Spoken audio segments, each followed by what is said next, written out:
Hey Greg, this is Will Casey, your most recent Money Bomb winner. Wow, this is awesome. Let me tell you a little bit about myself. I have a son on the way. Me and my fiance, we live up in Maple Valley, a small town on the edge of Seattle. And let me just say thank you very much for having such a great show. I wouldn't want you to change anything, and thank all the other THC listeners for, doing the money bomb thing, because this is going to be great. I'm going to be able to put some money towards buying the last few things that we need for our son. And of course, I'm going to get a few shirts because I really want to get the sheep with the suit and the bum with the sign saying "Quit your job." I like both those shirts. They both have a deeper meaning, and I think they're awesome. So your show is great. I've turned a lot of friends onto it, and it's influenced our camping trips because we spend the whole time talking about how the moon could be a hologram or how the chemtrails are poisoning our minds. And it's cool that I don't even have to lead the conversation anymore because my friends have been listening, and now they do most of the talking for me. But for guests that you've had and topics that I like, geez, there's so many. It's really hard to tell. Lennon Honor was one of my favorites. He just had such a good message, and Daniele Bolelli, he was really great. Dave Matheson, Jim Mars, John Rappaport, they were all so good. I wouldn't want you to change anything about your show. But a recommended guest, I don't know if you've had him on before, Thomas Campbell. He's written quite a few books, and so, yeah, he would be a great guest, I think. And wow, keep up the good work, man. And thanks again. Everybody's digging for something. Some of them want to use you.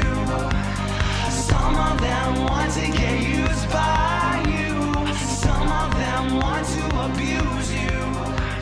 Some of them want to be abused. All right, people, we know there exist secret sciences and banking mechanics that various nefarious groups, families, and secret societies have hidden from us and used against the masses of the planet for a long, long time. But what might surprise you is the realization that this secret science and these tools of financial puppetry may be intimately linked. And this little bundle of knowledge has been a key factor in major events from the shadows of history, is responsible for many rises to wealth and control, holds the keys to zero-point energy, and might have been responsible for a devastating war in the ancient past. It's a huge can of worms, and today's guest, Joseph Farrell, is more educated in this saga than anyone I know. He's a PhD graduate from the University of Oxford and has authored about 24 books that explore these subjects, and throughout the series has managed to tie in many unsuspecting threads that I think provides one of the clearest and most reasonable narratives of hidden history maybe anywhere. It's a true honor to have him here today, and I can't wait to dive into it. Joseph, my man, welcome to THC. Thanks, Greg. Thanks for having me on. Yeah, thanks for doing this, man. I consider you one of the greats on my short list, and I'm pretty pumped. There's a ton to talk about and many pit stops I'd like to make on the historical timeline of the secret bundle of knowledge and its influence. And before we get into how it comes into play over the years, maybe to start I could have you describe some of this hidden info in the elite's toolbox and this connection between physics, alchemy, and financial wizardry that seems to be a very important thing for us to understand. Well, this is a really weird topic because I kind of backed into it.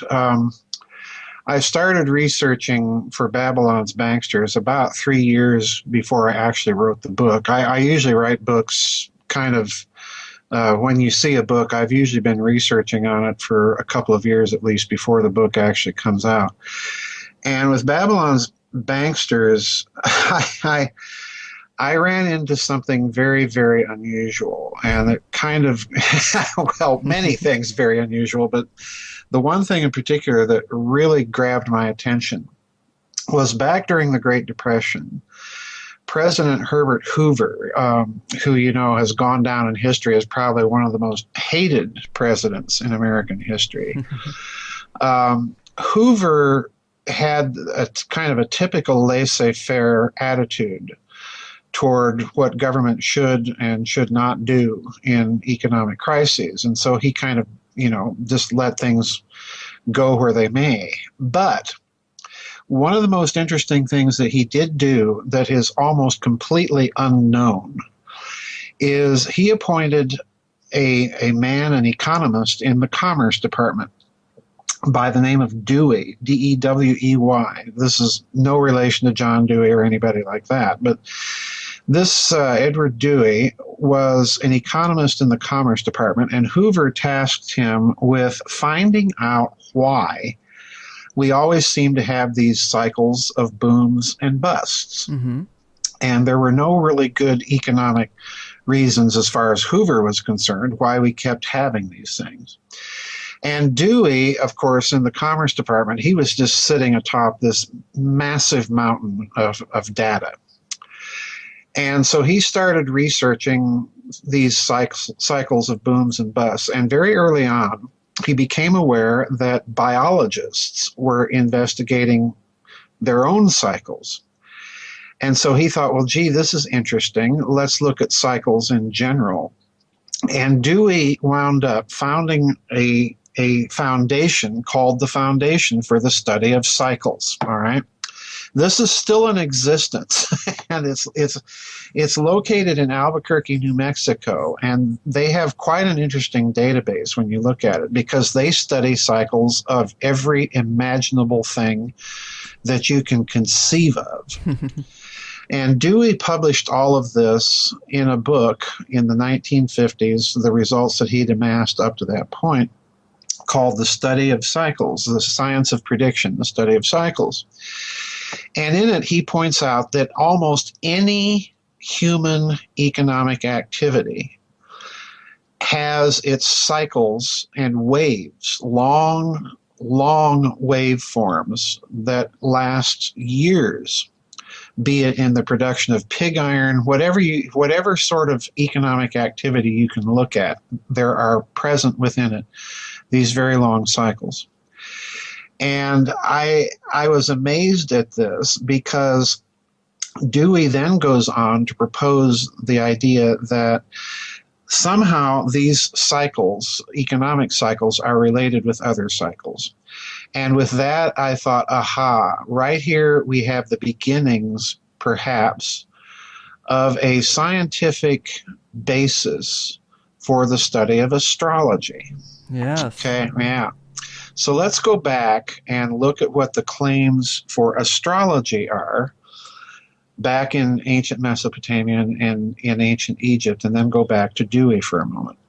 If you go back to some of the texts, Egyptian texts, some of the Mesopotamian texts, one of the things that they will tell you, and this incidentally you can find in a book by the Egyptologist Wallace Budge. He wrote an interesting little book called Amulets and Talismans of Ancient Egypt. And in it, he points out that in the Egyptian text, the claim is made that astrological predictions were based on observations that had been taken over thousands of years.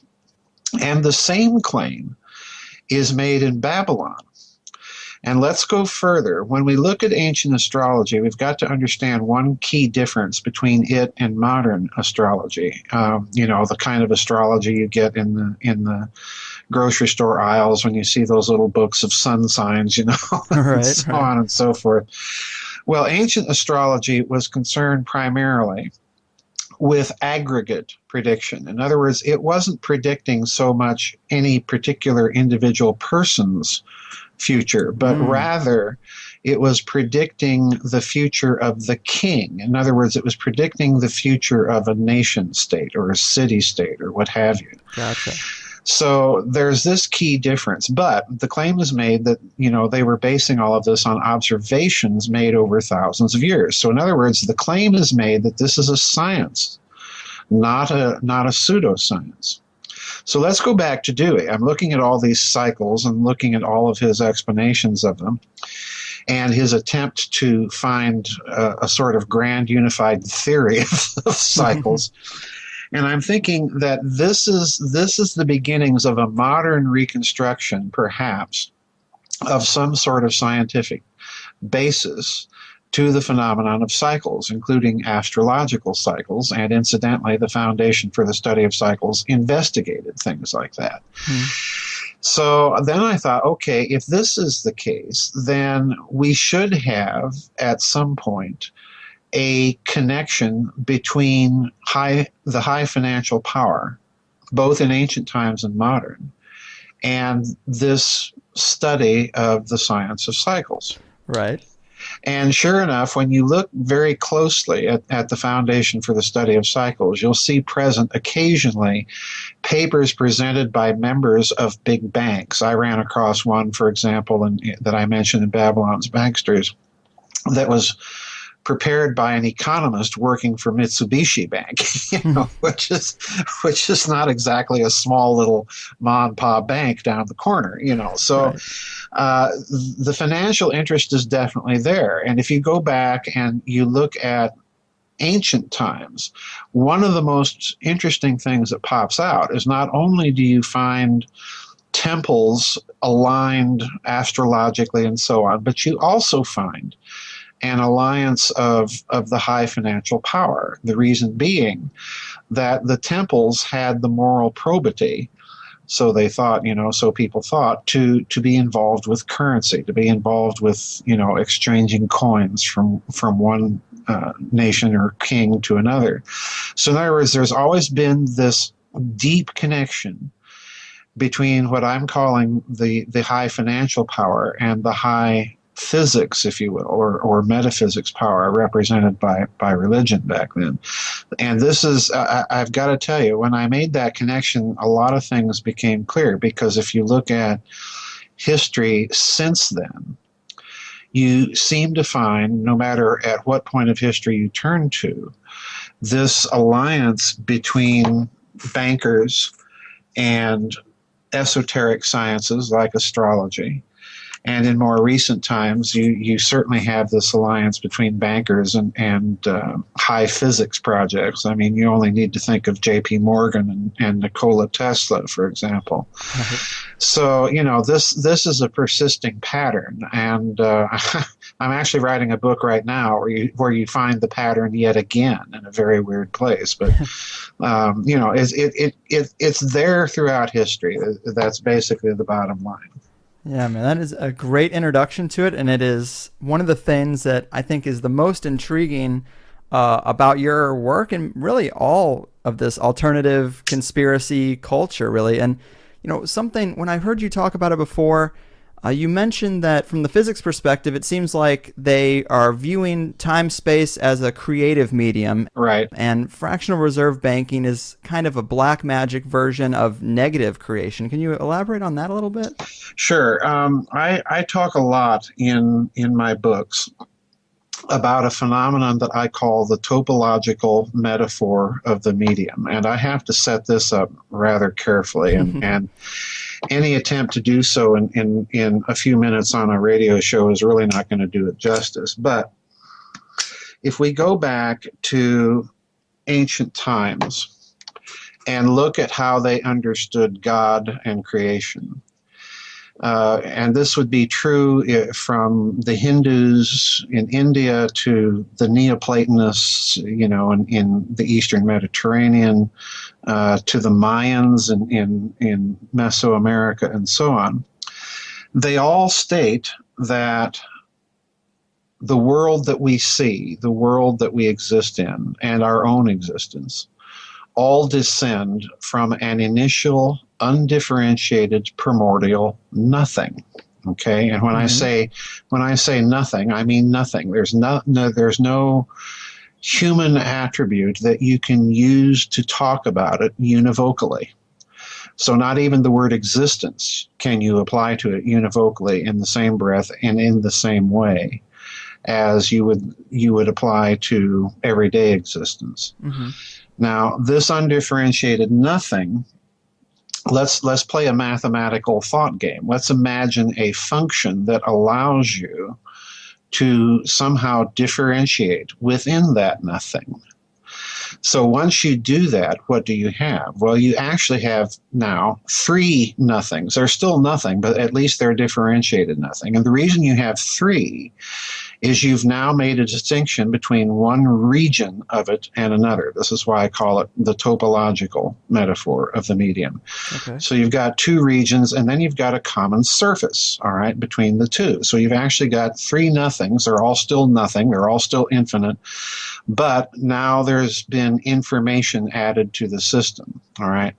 If you go on through this process and keep doing it, you're going to gradually end up creating more and more information in the system. So let's look at what's happening now. Because of this initial differentiation, what you have just done is you've started creating numbers. Because you can't number a nothing, but you can number three differentiated nothings, all right? Right. So number begins to emerge. Now, what happens if you assign a numerical value of 1 to the initial nothing? Well, then the resulting nothings are fractions of 1, okay? And as this process proceeds, you have what? You have an inflation of information, and if you look at it financially, you have a devaluation of the individual nothings, okay? Yeah. But if you understand that same metaphor in a very different way, then you could say that with each differentiation, you're creating a new number. So in other words, instead of 1 and fractions of 1, you get 1, 2, 3, 4, 5, and so on. Okay? So the thing about this metaphor that is very, very important for people to understand is that it is always capable of being interpreted in more than one way. This is a both-and phenomenon, not an either-or. Okay?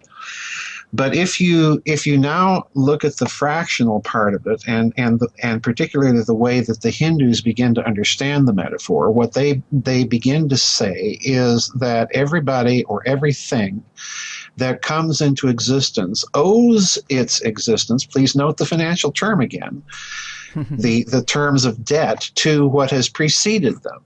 Okay. So in other words, inbuilt into our thinking is this, we're talking about a metaphor here that's fundamentally physics related in nature. And yet in order to talk about it, we often use financial terms metaphorically when we apply this metaphor. So right there, this is something that's very crucial for people to latch on to. Right there in this metaphor itself, you have the connection between a kind of metaphysical physics, if you will, and finance. It's there in the metaphor itself, and this is really what is going on, I think, behind the scenes when you have this connection to the financial power and religion and physics and astrology and so on in ancient times. Yeah. It's definitely a bit of a mind exercise, but oh yeah, it does make sense when you really get into it. And so where do we see this type of thinking take root in the ancient past in terms of banking and kind of enslaving a nation through a debt-based currency? Well, a lot of it is, in my opinion, based on the metaphor of sacrifice, because this is the other thing that becomes very early on present in the Hindu thinking about it. If you owe a debt, then that debt is only repayable by sacrifice. Of course, this enters Christian thinking in the West too. So, I mean, I'm not trying to pick on Hindus here, but it's very, very deeply related.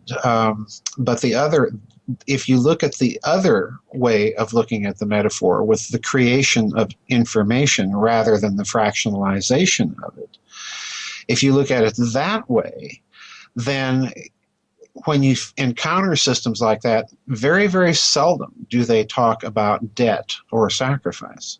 So what is interesting is if you turn to the financial aspect of this in ancient times, one of the most interesting things that you see is the transition from money as a medium of exchange representing, so to speak, the surplus in the state warehouse, or as we'd call it today, the gross domestic product. All right. So in other words, if you look at money in Sumer, if you look at money in Mesopotamia, very often this is simply represented on a clay tablet, and it's a receipt against the goods of the state. All right. Mm-hmm. So in other words, it's debt free. Right. Okay. Now, at a certain point in history, when you see the rise of the great empires, there's a fellow out there by the name of David Assel that wrote this wonderful book online about all this, and I would recommend it to people because I refer to it heavily in Babylon's Banksters.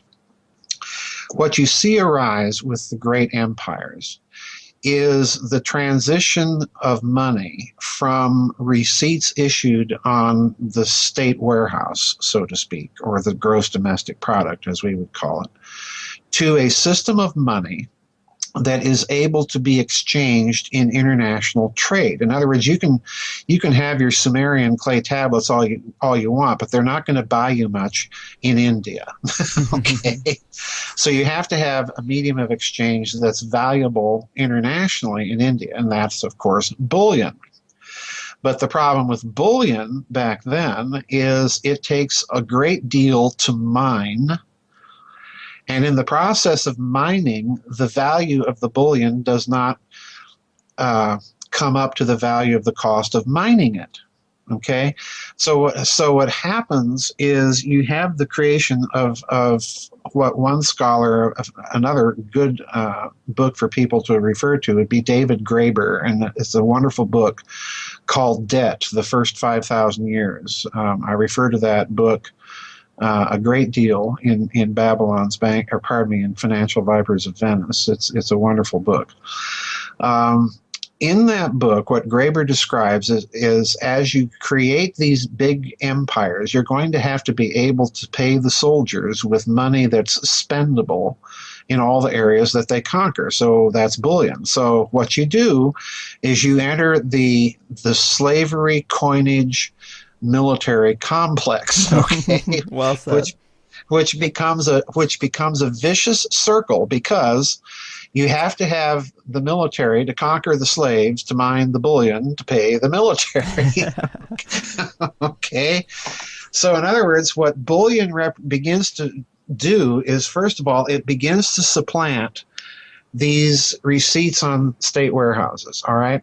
And as it begins to supplant those receipts, the nature of money begins to change, because money is now conceived of as a debt owed to a certain class that's able to produce it and quite literally loan it into circulation. So in other words, we see also emerging at this time, we see the idea of monetized debt as money, all right? And we also see something else very, very significant. We see the rise of what David Assel calls bullion brokers. We see the rise of an international financial class that has more in common with that class in other nations than it does with its own, people. And that's been with us ever since. So, this is a huge story. I mean, It is. I can go on and on, but I hope that's making some sense for your listeners. Absolutely. And you mentioned sacrifice being linked in here. And of course, there's a long history of even, human blood sacrifice, and also in conspiracy culture, a lot of rumors among the elite. Do you think that the actual practice of blood sacrifice could be some type of byproduct of this way of thinking? Yes. Yes, absolutely.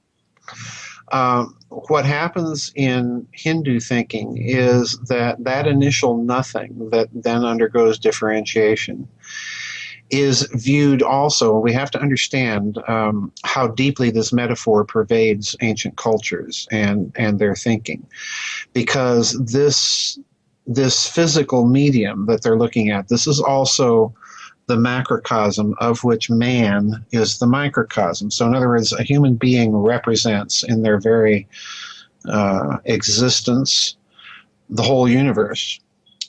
And as this universe undergoes the process of differentiation, well, what's happening is the body is being torn apart. At least that's the way the Hindu metaphor perceives it. Mm-hmm. And so therefore, sacrifice becomes a metaphor, a kind of analogical, magical working of the whole creative process.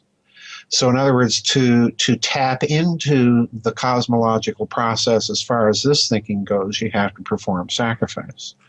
Otherwise you're out of sync with it.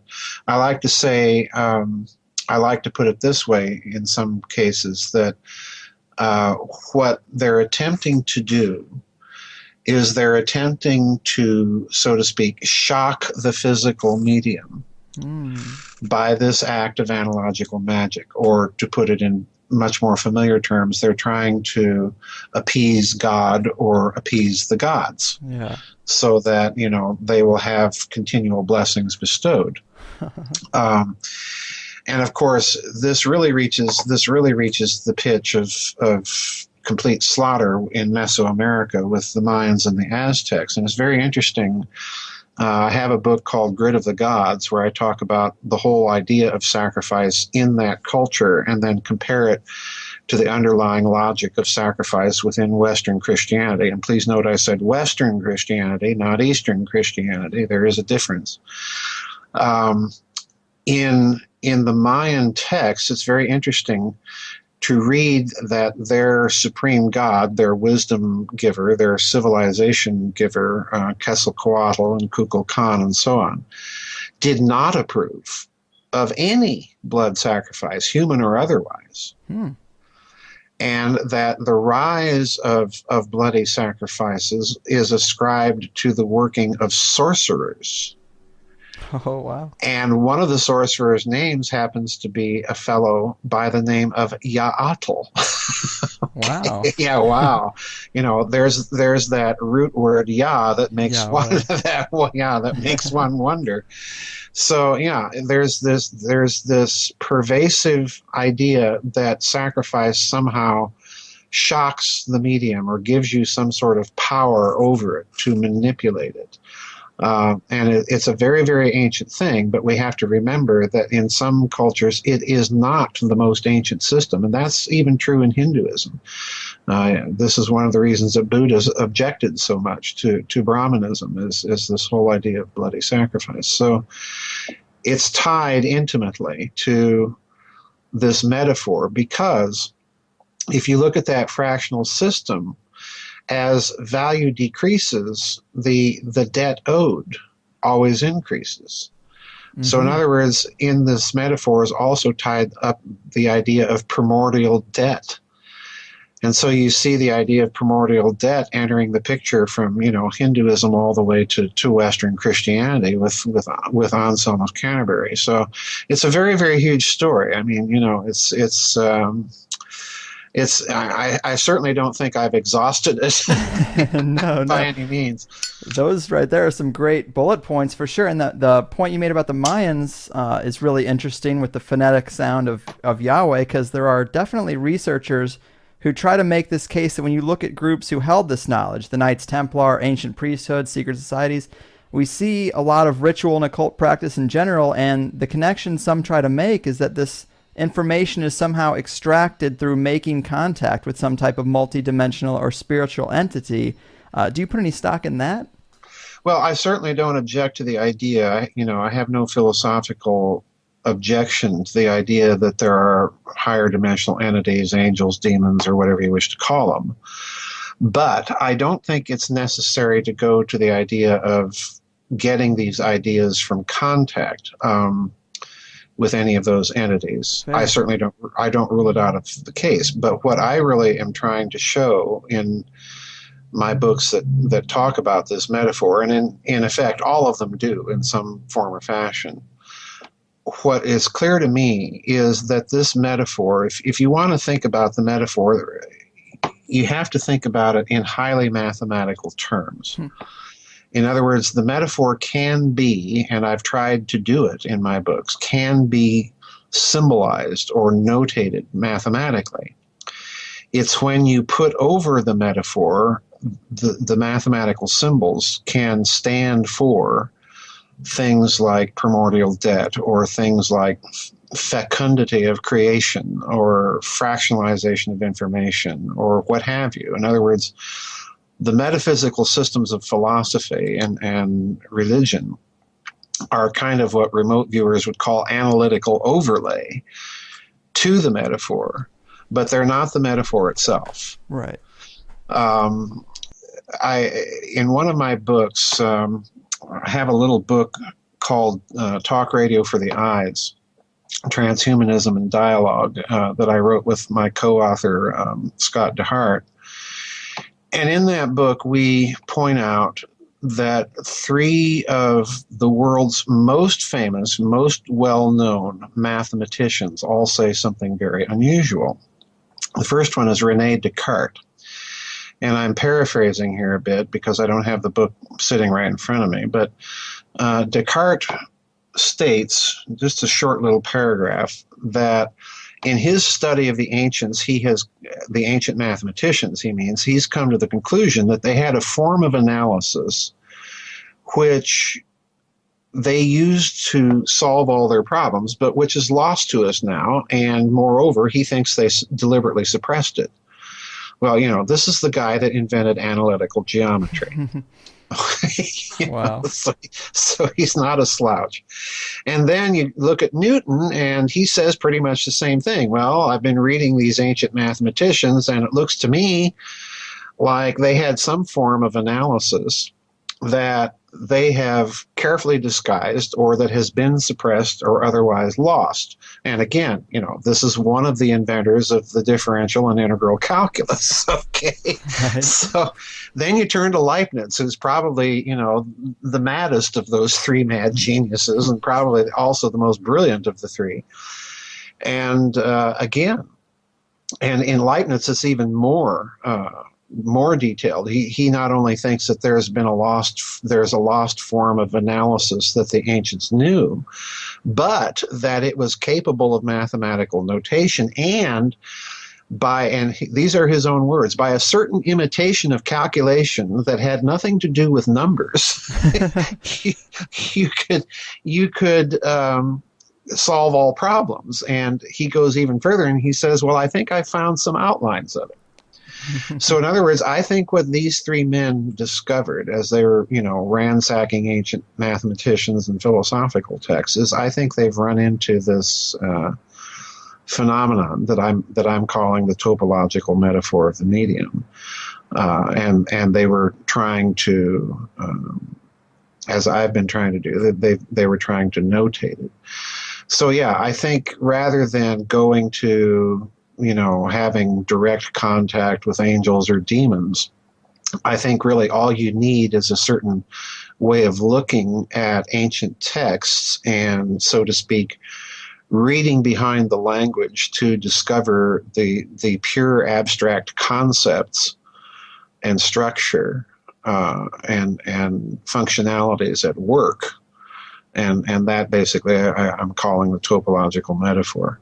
Mm-hmm, mm-hmm. That makes a lot of sense. Now, man, outside of this financial wizardry, the physics side of this also has some technological implications on the positive, I guess, free energy, on the negative, destructive weaponization, right? Yeah, let's look at the physics aspect of this metaphor for a moment. I said, if you can imagine, you begin with one all-encompassing, non-differentiated nothing, okay? Mm-hmm. Now, in the physical sense, that's a real nothing. In other words, a something in physics has to be observable and measurable. So in other words, you've got a real nothing here that once the process of differentiation starts, what do you have? Well, now you have observable nothings, okay? So in other words, the metaphor is literally a kind of a formal topological description in the barest fashion of a kind of creation ex nihilo, all right? Now, interestingly enough, if you look at the way that Christian doctrine, dogmatic theology, approaches God, they will say pretty much the same thing. That the essence of God is absolutely undefinable, that it is a nothing, mm-hmm. that every term that we would apply to it is essentially only used analogically, not univocally. So when they look at this, what do you see? Well, you describe God in the same way, infinite, incorporeal, omnipresent, and so on and so forth. Well, if you look at those descriptions, something that very early on occurred to Christian theologians is that these very same descriptions were applicable to space. Wow. Yeah. See, so in other words, the theologians are looking at physics, and the physicists are looking at theology, if you want to look at it that way. So yeah, this has tremendous physics implications, because if you figure out the fact that the physical medium is a transmutative, information creative medium, then once you've said that, what you're saying is that this metaphor is highly alchemical in nature. It's describing something or making assumptions about the physical medium, which is a nothing, incidentally, that is highly alchemical in nature, because everything that comes into existence is simply modifying the information content of that nothing. So, this is a hugely physics-related idea, because if, let's just draw a simple analogy here. If you look at quantum mechanics, what are particles? Well, particles in quantum mechanics, like it or not, are not these little tiny billiard balls that we can't see. What they are collections of mathematical descriptions of functions and spatial relationships and so on and so forth. Quarks have fractional charges, 2/3 or -1/3, and they have a certain spin orientation, and you add them up together in the right way and you get protons and neutrons. So in other words, the mathematical description of these things is taking over from or really substituting the idea that the description is the physical reality. So, again, we're square back with this ancient idea that we have a purely informational content type of physical medium that very closely resembles, in some respects, the ideas of quantum mechanics. So, this is a huge thing. We could be here all day and all night and for several months discussing all of this, because it has almost endless permutations, and obviously it can go almost anywhere once you add that analytical overlay and start describing it in the language of ordinary language rather than the language of mathematics. Mm-hmm. Man, it is definitely a little over my head, but I love listening to it.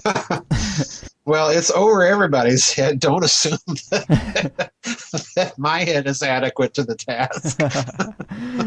Right on. Well, when you talk about these guiding principles being the basis for technologies, mm-hmm. or having practical applications, mm-hmm. and you look at the ancient past, you talk about there being an ancient cosmic war, yes. of ridiculously destructive proportions, which might have been this type of energy, weaponizing it might have been a catalyst for that. Right. And we also hear in the past a lot of whispers of a golden age, right. which you think about the positive aspects of this technology, it could facilitate a golden age. So, oh, absolutely. How do you think I guess there was just a period of time before the rebuilding of human existence that this stuff was heavily involved in? Well, yeah. I'm one of those people that I'm just terribly dissatisfied with the standard academic model that, we were around for tens, if not hundreds of thousands of years doing nothing but hunting and gathering. Mm-hmm. And then all of a sudden, we decided to get our act together and create Sumer and Egypt and the Indus Valley, these civilizations that just all of a sudden, out of nowhere, spring into existence without any antecedent. Mm-hmm. This is a huge historical problem. This is not the way that most human history that we are aware of has proceeded. We build on something that has preceded us. So when you look at ancient texts and free yourself of the academic paradigm and really pay attention to what they're actually saying, they say these two things. Number one, there was a golden age, there was a high civilization, and if you read some texts, they give you hints, very strong hints in many cases, of a technological civilization that was at least the equal, if not far exceeding our own pitch of development, okay? Mm-hmm. And they also say that that civilization literally blew itself apart in a war, be it, the fall of Lucifer and the war with Michael and the archangels, or be it the wars that you read about of the gods in the Mesopotamian texts, or the wars of the first time in the Egyptian texts, or what have you. There's always this indication of some sort of cosmic cataclysm. Mm-hmm.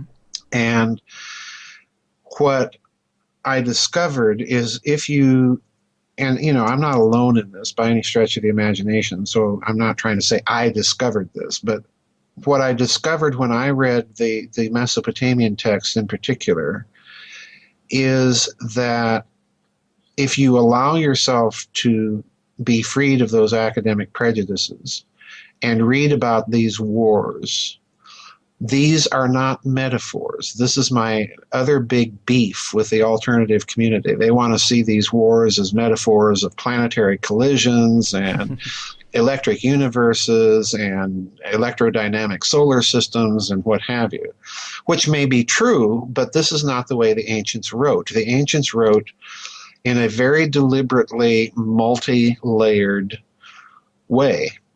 There's even an academic term for that. It's called paronomasia. And when they're describing these wars, they mean you to understand them not just metaphorically, but literally. All right, these images work on a multitude of levels. So I began to look at these texts, and I noticed something very interesting. Let's take the Lugale and the Epic of Ninurta, for example, that I talk about in my book, The Cosmic War. In the Lugale, which is usually understood by academics to be a creation epic, I defy anybody to read it and come away with the idea that it is anything else other than a war epic. And the war is between a goddess in the Mesopotamian pantheon by the name of Tiamat and Marduk. And when you read particularly the fourth tablet of that particular epic, when you read it, you will find descriptions of Tiamat using weather weapons, using chimerical, genetically engineered creatures like scorpion men, whatever that may be. But in other words, you find things that are at once mythological and yet evocative of a technology. Yeah. And on Marduk's side, what do you have? Well, he has his invisibility cloak, which he speaks the word and he's invisible, and he speaks the word again and he's visible. And with this, he goes to fight the goddess Tiamat with his divine thunderbolts and a divine wind. And he keeps hitting Tiamat with this divine wind and with these thunderbolts, and she's crying and wailing, and then he finally drives in the last thunderbolt and she's killed. All right. Now, if you look at it carefully, Tiamat is also one of the descriptions or names of a planet. And driving winds into the planet. Well, what's wind? Wind is a pressure wave. Mm-hmm. Wind is a longitudinal wave. What's a thunderbolt? Well, a thunderbolt is quite literally a lightning strike. It's extremely high voltage direct current electricity crashing through the atmosphere and ionizing the atmosphere and so on and so forth. So in other words, Marduk's weapons are evocative of a technology. Mm-hmm. So in other words, I do think that if you read these texts, you have to read them with modern physics eyes, so to speak. And I'm not alone in that, because of course it was Robert Oppenheimer who cited the Rig Veda. Behold, I've become as death, the destroyer of worlds, at the Trinity atomic bombs test. So in other words, he's kind of cluing you in right there that at least one physicist, a very famous one, is looking at ancient texts in that way. Yeah. So I think we have to, I, regardless of what academic philologists or so on and so forth may say, I think we have to look at those texts and take them seriously for what they say. Yeah, I do too, and I think you do a great breakdown there. I mean, so to bridge the gap between that time and ours, do you think some elite from the previous age survived Oh, yes. and set up our early civilizations? My model, that's a great question. My model is basically that, the analogy I like to make, Greg, is let's pretend that this cosmic war is sort of the ancient war between the Western Allies and Germany. Let's use World War I as an analogy. Well, what happened at the end of World War I? Well, the Allies were pretty fed up with big German cannon and nasty infiltration tactics and airplanes and so on and so forth. So what did they do? At the Treaty of Versailles, they told Germany that, okay, you can't have a big army anymore. You can't have your great big huge cannon, and we're going to restrict you to the size of cannon that you can have. You can't have any tanks. You can't have airplanes, and no battleships over 10,000 tons displacement. Okay? And to make sure that the Germans didn't do this, they appointed their military attachés to go around Germany and make darn good and sure the Germans weren't secretly making it. Okay? So in other words, at the end of World War I, you had the victors prohibiting certain weapons and setting up a mechanism to sniff out the German war inventory and technology and prohibit any further development. So in other words, the Allies took an inventory and they did something else. If you read the Treaty of Versailles, they demilitarized the Rhineland, in other words, that whole area west of the Rhine, and a 30-mile wide belt on the east bank of the Rhine that had to be demilitarized. In other words, they set up a demilitarized quarantine zone around Germany in the West. Now, if you look at the cosmic war, what would happen there? Well, if you're blowing each other apart in this war, what's going to happen? The first thing that's going to happen is the victors are going to take an inventory of the defeated side's technology. Well, if you look at the Epic of Ninurta, which I reproduce in full in the Cosmic War, that's exactly what you see.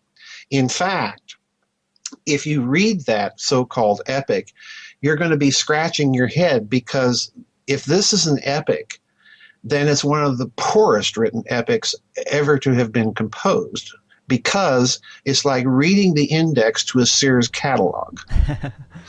There is not, there's no character development, there's no plot. The whole thing is nothing but a list, an inventory of these magic stones after this war, some of which are carted away by the victors and used in other things, some of which are destroyed, and some of which cannot be destroyed. So what the victors do is they hide them. Okay?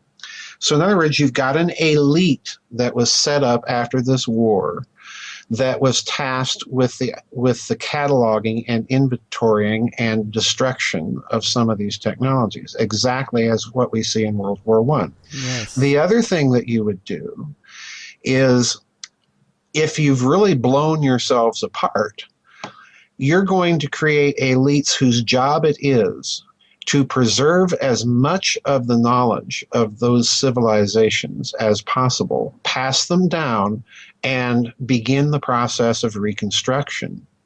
And this, too, is exactly what I think went on. Why? Because if you look, and I talk about this in a book called Genes, Giants, Monsters, and Men, if you look at the very ancient megalithic structures, the first thing you're going to do, if you have just blown your civilization apart, in order to get civilization jump-started, what do you have to have? Well, you have to have commerce. And in order to have commerce outside of your local area, what do you have to have? Well, you have to have a system of weights and measures that is not only accurate, but universally reproducible. Okay? And so, in other words, we can skip this academic nonsense that, well, they were using parts of the body to establish their measure.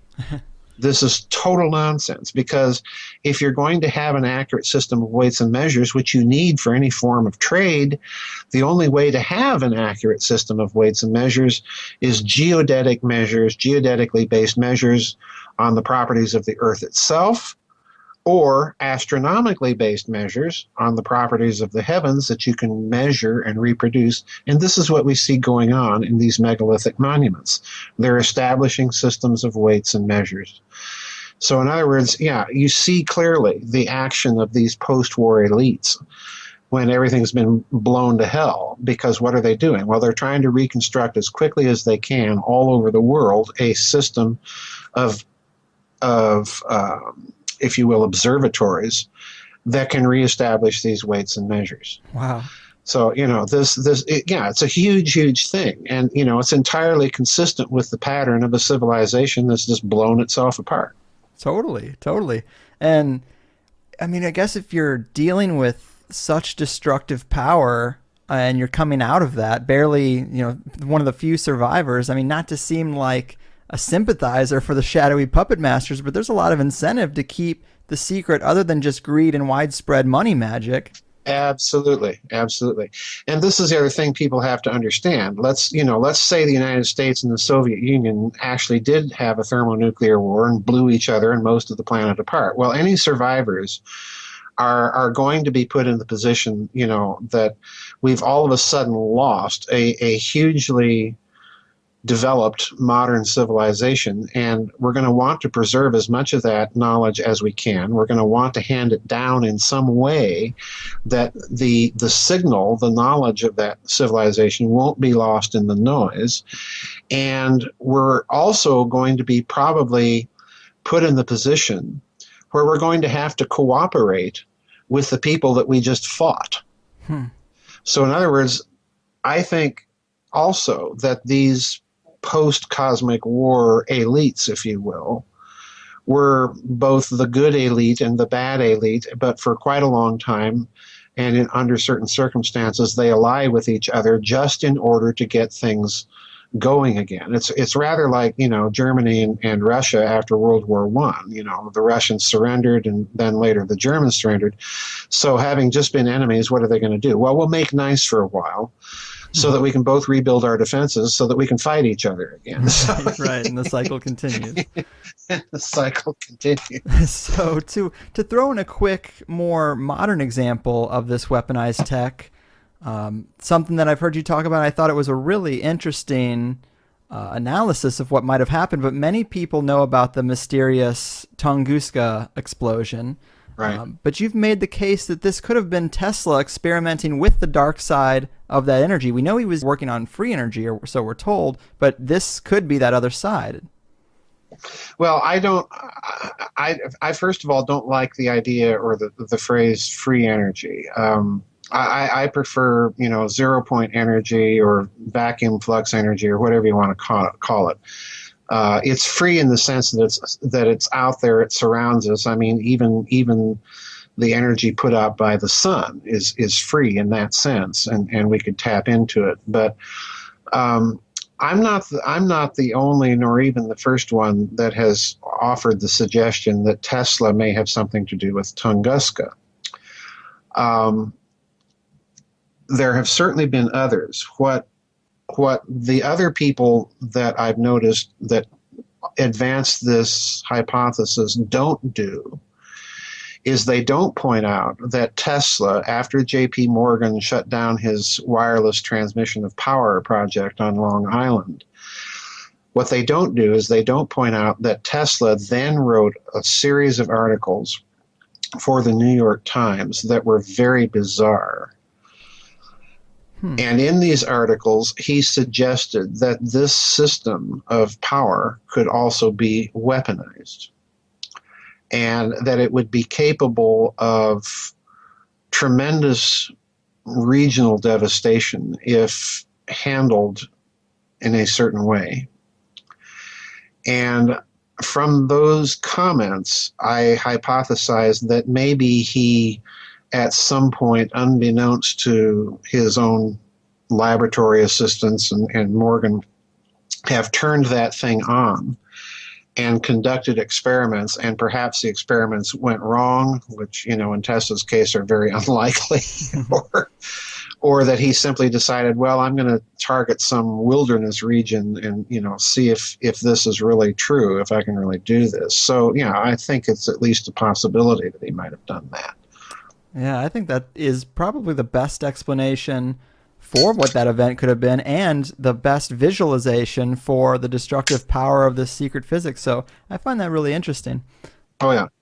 I like to say, if we're talking about the energy, the 0 point energy or the energy of space-time or whatever, that if you can find a way to manipulate that or tap into it on the laboratory bench, so to speak, then the potential that you have there, the weaponization potential that you have, is something that would make a hydrogen bomb look like a firecracker. It's there is, and I've said this too, there is a reason that the elites have suppressed this stuff. And it's not simply because they're greedy and so on, but a part of it is altruism. If you allowed a technology like that into the wrong hands, if we think Iran or nuclear proliferation and, whatever little terrorist group getting their hands on the atom bomb is a problem, then imagine if you had a technology allowing you to do that. And if that fell into the wrong hands, and here's the other problem with this, that technology would be, from a certain point of view, much easier to engineer than building a hydrogen bomb. It would not require the same type of infrastructure or physical plant to produce that technology, and it would be relatively easier to hide. You wouldn't be able, in other words, to track nuclear proliferation by, the amount of xenon-129 in the atmosphere above Tehran, or wherever it is they're supposedly or allegedly making their bombs. So in other words, you've got a proliferation nightmare on your hands. So, when Tesla starts talking about, oh, by the way, JP Morgan and the rest of the country, you can also use this stuff as a weapon. You can kind of understand why at that juncture Morgan may have pulled the plug. Yeah, it's a different take for sure. It's a different take, yeah, absolutely. I like it, though. I love a new perspective, and it's kind of rare sometimes in these conspiracy circles. But yeah. Wow. Well, Joseph, this has been really great. It's been fun for me. I mean, a real memorable time for me. I'm a big fan, and I recommend your work to anyone. Thank you. Yeah. Thank you. So, well, before we really go, would you like to tell the people where they can buy your work so you get the most benefit, and maybe any other events or new stuff you're working on? Yeah, they can go to my website, which is www.gizadeathstar.com. That's all one word, all lowercase. Giza, like the place for the pyramids in Egypt.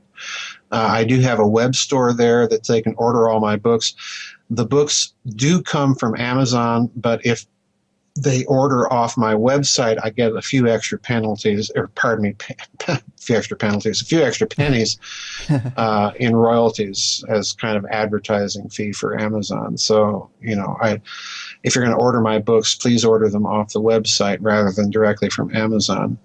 Right now, I'm working on another book in what I call my Nazi series of books. I should tell people that all of my books are written in kind of a preconceived order.